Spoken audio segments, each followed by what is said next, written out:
ದಕ್ಷಿಣದಲ್ಲಿ ಶ್ರೀಲಂಕಾ.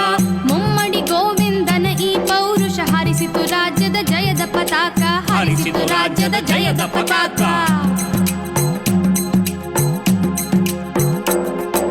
ಮೂರನೇ ಗೋವಿಂದನ ಮಗನವನು ಅಮೋಘ ವರ್ಷ ನೃಪತುಂಗನು, ಅಮೋಘ ವರ್ಷ ನೃಪತುಂಗನು.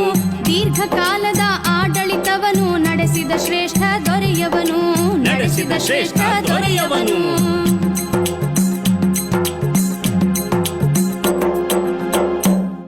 ಹಾ, ಈ ಮುಮ್ಮಡಿ ಗೋವಿಂದ ಇದ್ದಾನಲ್ಲ, ಅವನೇನ್ ಮಾಡ್ದ ಅಣ್ಣಯ್ಯ? ಅವನೇನು ಮಾಡ್ಲಿಲ್ಲ. ಅವನು ತನ್ನ ಸೈನ್ಯವನ್ನ ತಗೊಂಡೋಗಿ ರಾಜ್ಯನ ಎಷ್ಟು ವಿಸ್ತಾರ ಮಾಡ್ದ ಅಂತಂದ್ರೆ, ಉತ್ತರದಲ್ಲಿ ಹಿಮಾಲಯದವರೆಗೆ, ದಕ್ಷಿಣದಲ್ಲಿ ಶ್ರೀಲಂಕಾದವರೆಗೆ. ಅಬ್ಬಬ್ಬಾ, ಆಶ್ಚರ್ಯ ಆಗ್ತಾ ಇದೆಯಾ ತಂಗೆಮ್ಮ? ಮುಂದಕ್ಕೆ ಇನ್ನೂ ಸ್ವಾರಸ್ಯವಾಗಿದೆ, ಕೇಳು. ಹೇಳು, ಕೇಳ್ತೀನಿ. ಈ ಮೂರನೇ ಗೋವಿಂದನ ಮಗನೊಬ್ಬ ಬರ್ತಾನೆ. ಅಮೋಘ ವರ್ಷ ಅಲ್ವಾ? ಈ ಅಮೋಘ ವರ್ಷನನ್ನ ನೃಪತುಂಗ ಅಂತಾನೂ ಕರೀತಾರೆ. ಇವನು ಅತಿ ಹೆಚ್ಚು ಕಾಲ ಅಂದ್ರೆ 68 ವರ್ಷಗಳ ಕಾಲ ರಾಜ್ಯಭಾರ ಮಾಡದಂತೆ. ಇವನ ಕಾಲದಲ್ಲೇ ರಾಷ್ಟ್ರಕೂಟರ ಸಂಸ್ಕೃತಿ ಅತ್ಯಂತ ಉನ್ನತ ಸ್ಥಾನಕ್ಕೇರಿದ್ದು. ಈ ಅಮೋಘ ವರ್ಷ ಅತ್ಯಂತ ಶ್ರೇಷ್ಠ ದೊರೆ ಅನ್ನಿಸ್ಕೊಂಡ. ಇವನ್ ಕಾಲ ವೈಭವದ ಕಾಲನೇ.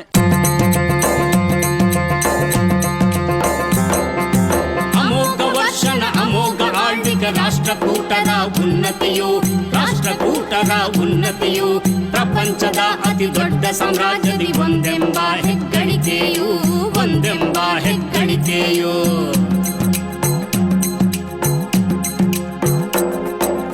ಅಮೋಘ ವರ್ಷನ ಮೊಮ್ಮಗನವನು ಶೂರನು ಮೂರನೇ ಇಂದ್ರನು, ಶೂರನು ಮೂರನೇ ಇಂದ್ರನು. ಪ್ರತಿಹಾರರ ಕನೋಜವ ಕಸಿದು ವೈಭವದಿಂದಲೇ ಆಳಿದನು, ವೈಭವದಿಂದಲೇ ಆಳಿದನು.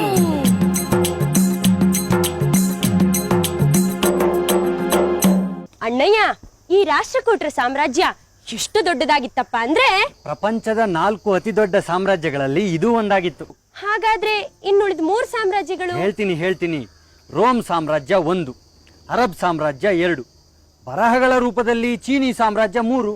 ಈ ಎಲ್ಲಾ ಸಾಮ್ರಾಜ್ಯಗಳ ಸಾಲಿಗೆ ರಾಷ್ಟ್ರಕೂಟರ ಒಂದು ಸಾಮ್ರಾಜ್ಯನು ಸೇರಿತ್ತು ಅಂದ್ರೆ ದೊರೆ ಅಮೋಘ ವರ್ಷ ನೃಪತುಂಗನನ್ನ ನಾವ್ ಯಾವಾಗ್ಲೂ ಸ್ಮರಿಸಲೇಬೇಕಪ್ಪ ಅಲ್ವೇ ಮತ್ತೆ? ರಾಷ್ಟ್ರಕೂಟರ ಸಾಮ್ರಾಜ್ಯ, ಅದ್ರಲ್ಲೂ ಅಮೋಘ ವರ್ಷ ನೃಪತುಂಗನ ಆಳ್ವಿಕೆಯ ಕಾಲ ಅಂದ್ರೆ ಅತ್ಯಂತ ವೈಭವದ ಕಾಲ, ಹೆಗ್ಗಳಿಕೆಯ ಕಾಲ, ಸುಖ ಸಂತೋಷದ ಕಾಲ ಅಂತಾಯ್ತು.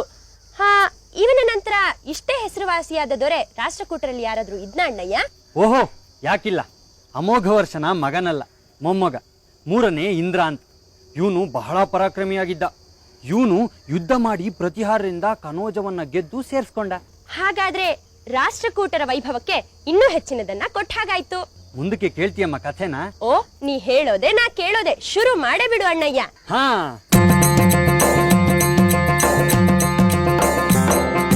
ಗಂಗಾ ಪ್ರದೇಶ ದಕ್ಕನ್ ಮೇಲೆ ಮೂರನೇ ಕೃಷ್ಣನ ಪ್ರಭುತ್ವವು, ಮೂರನೇ ಕೃಷ್ಣನ ಪ್ರಭುತ್ವವು. ಇವನ ನಂತರದಿ ಇಳಿಯತೊಡಗಿತು ರಾಷ್ಟ್ರಕೂಟರ ಮಹತ್ವವು, ರಾಷ್ಟ್ರಕೂಟರ ಮಹತ್ವವು.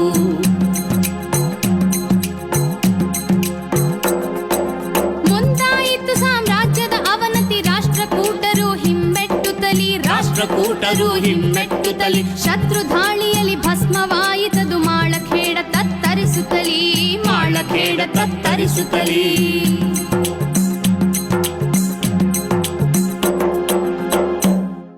ಅಣ್ಣಯ್ಯ, ಹಾಗಾದ್ರೆ ನೀ ಹೇಳೋ ಪ್ರಕಾರ ರಾಷ್ಟ್ರಕೂಟರಲ್ಲಿ ಹೆಸರುವಾಸಿ ದೊರೆಗಳಲ್ಲಿ 3ನೇ ಕೃಷ್ಣನೇ ಕಡಿಯವನಾದ್ನಲ್ವಾ? ಹೌದು. ಇವನ ಆಡಳಿತ ಕಾಲಕ್ಕೆ ಇವರದ್ದೇ ಆಗಿದ್ದಂತಹ ಗಂಗಾ ಪ್ರದೇಶ, ದಕ್ಕನ್ ಪ್ರದೇಶದ ಮೇಲೆ ಪ್ರಭುತ್ವ ಸಾಧಿಸಿತ್ತು. ಅಂದ್ರೆ 3ನೇ ಕೃಷ್ಣನ ಆಡಳಿತ ಕಾಲ ಅಲ್ವಾ ಅಣ್ಣಯ್ಯ? ಇಲ್ಲಿವರೆಗೂ ಮೇಲೇರಿದ ಕಾಲ, ಇನ್ಮುಂದೆ ಕೆಳಗಿಳಿಯೋ ಕಾಲ, ಸುಟ್ಟು ಭಸ್ಮವಾಗೋ ಕಾಲ. ಅಂದ್ರೆ ರಾಷ್ಟ್ರಕೂಟರ ಅವನತಿ ಕಾಲ ಅಂತೀಯ ಅಣ್ಣಯ್ಯ? ಹೌದು ತಂಗೆಮ್ಮ.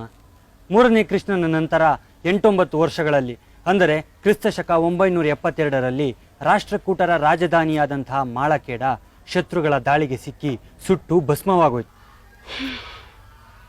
ತತ್ತರಿಸಿ ಹೋಯ್ತು. ಅಂತೂ ಹುಟ್ಟಿ ಬೆಳೆದು ಮೆರೆದು ಅಳಿದೇ ಹೋಯ್ತು, ಇತಿಹಾಸವೇ ಆಗೋಯ್ತು. ಹಾ ಅಣ್ಣಯ್ಯ, ಈ ರಾಷ್ಟ್ರಕೂಟರ ಕಾಲದಲ್ಲಿ ಏನೇನೆಲ್ಲ ಸಾಧನೆಗಳು ನಡೆದ್ವು ಅಂತ ನಿಂಗೆ ಗೊತ್ತಾ ಅಣ್ಣಯ್ಯ? ಓಹೋಹೋ, ಭಾರಿ ಭಾರಿ ಸಾಧನೆಗಳು ತಂಗೆಮ್ಮ. ಅದೇನು ಅಂತ ನಾನು ಹೇಳ್ತೀನಿ, ಜೊತೆಲಿ ನೀನು ದನಿಗೂಡ್ಸು. ಓ, ನೀ ಶುರು ಮಾಡೇ ಬಿಡು ಅಣ್ಣಯ್ಯ ಹಾಗಾದ್ರೆ.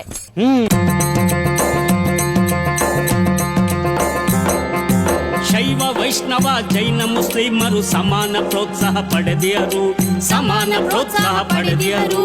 ಸರ್ವ ಧರ್ಮದ ಉತ್ತೇಜಕರು, ರಾಷ್ಟ್ರಕೂಟ ಸಾಮ್ರಾಟರು, ರಾಷ್ಟ್ರಕೂಟ ಸಾಮ್ರಾಟರು.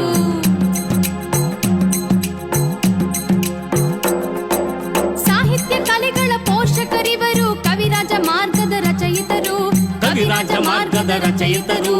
ಕನ್ನಡದ ಕವಿ ಶ್ರೇಷ್ಠ ಪಂಪರು, ಪಂಪ ಭಾರತವ ಬರೆದಿಹರು, ಪಂಪ ಭಾರತವ ಬರೆದಿಹರು.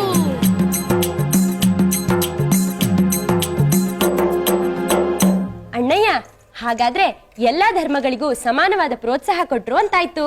ಹೌದು ತಂಗೆಮ್ಮ, ಶೈವ ವೈಷ್ಣವ ಜೈನ ಧರ್ಮಗಳಿಗೆ ಸಮಾನ ಪ್ರೋತ್ಸಾಹ ಸಿಕ್ತು. ಅಷ್ಟೇ ಅಲ್ಲದೆ ರಾಷ್ಟ್ರಕೂಟರ ರಾಜ್ಯದಲ್ಲಿ ಮುಸಲ್ಮಾನರು ನೆಲೆಸೋದಿಕ್ಕೆ ಅನುಮತಿ ಅವಕಾಶ ಸಿಕ್ತು. ಹೌದಾ ಅಣ್ಣಯ್ಯ?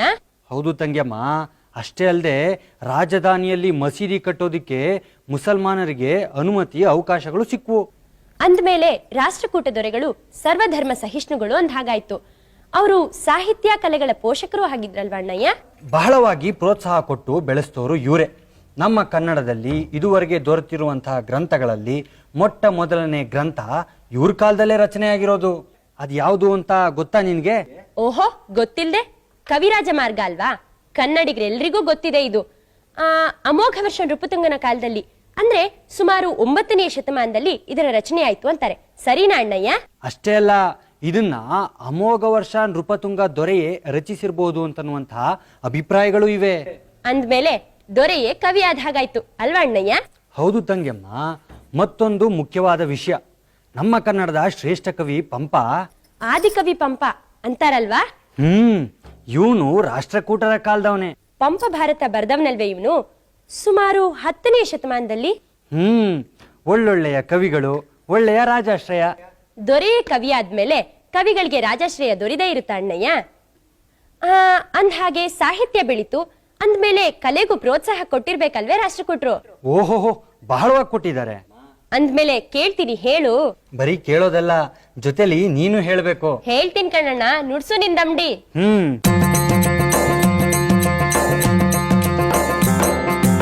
ಎಲ್ಲೋರದ ಕೈಲಾಸನಾಥನ ದೇವಾಲಯವನ್ನು ನೋಡಿರಿ, ದೇವಾಲಯವನ್ನು ನೋಡಿರಿ.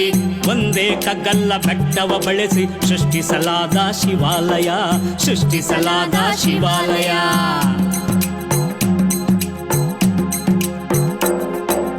ಎಲಿಫೆಂಟದಲ್ಲಿ ಏಕಶಿಲೆಯಲ್ಲಿ ಕೆತ್ತಿದ ಮೂರ್ತಿಯು ಅದ್ಭುತವು, ಕೆತ್ತಿದ ಮೂರ್ತಿಯು ಅದ್ಭುತವು.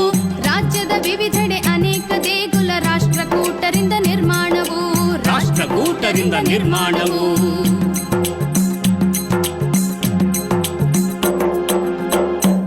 ಓಹೋಹೋಹೋ, ಭಾರಿ ಭಾರಿ ದೇವಾಲಯಗಳು ಒಂದೇ ಕಗ್ಗಲ್ಲಿನ ಬೆಟ್ಟವನ್ನ ಬಳಸ್ಕೊಂಡು ಎಲ್ಲೋರದ ಕೈಲಾಸನಾಥನ ಗುಡಿಯನ್ನ ಸೃಷ್ಟಿಸಿದ್ದಾರೆ ಅಂದ್ರೆ.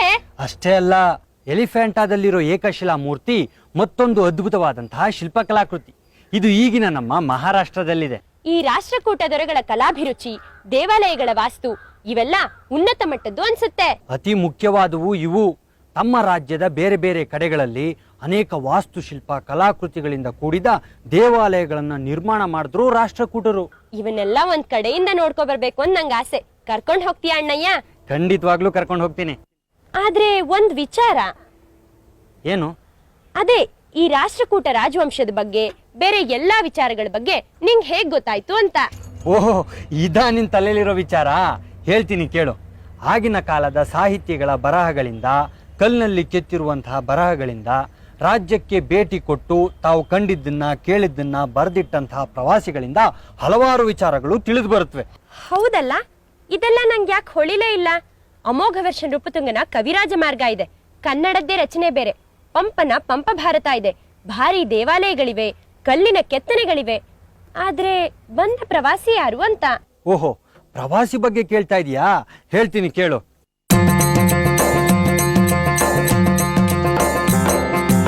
ಅರಬ್ಬ ಪ್ರವಾಸಿ ಸುಲೇಮಾನನು ಬಂದು ಕಂಡನು, ಭೇಟಿ ಕೊಟ್ಟನು, ಬಂದು ಕಂಡ ಕಂಡನು ಭೇಟಿ ಕೊಟ್ಟನು ಅಮೋಘ ವರ್ಷನ ಆಳ್ವಿಕೆ ಕಂಡು ಅಚ್ಚರಿಗೊಂಡು ಬರೆದಿಹನು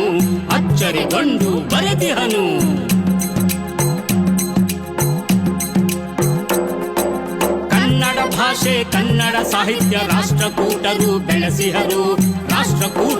ಬೆಳೆಸಿಹರು ಅವರ ನೆನಪನ್ನು ಇಂದಿಗೂ ಮಾಡುತ್ತ ತಲೆಬಾಗುತ್ತ ನಾವು ಹೊಂದಿಪೆವು